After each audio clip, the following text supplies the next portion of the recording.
In this video, I'll show you how to make some apps to not require Face ID, like Chrome here, for example, is asking for Face ID.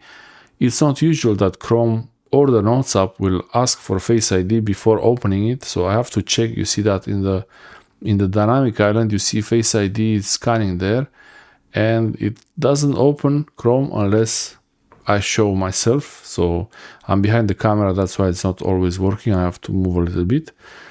And I could try again if it doesn't show, or you could even enter the passcode on your iPhone.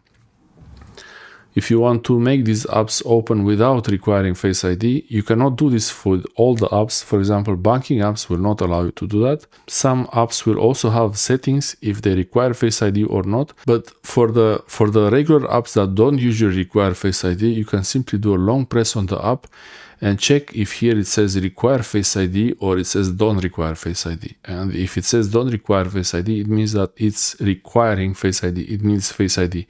It means the app is locked with Face ID, so you can only open the app with Face ID. And if I press don't require Face ID, now I confirm that it's me, and I do the same with the Notes app. You see it, long press on the app icon, don't require Face ID. So I try to show myself, and now I can open the apps normally.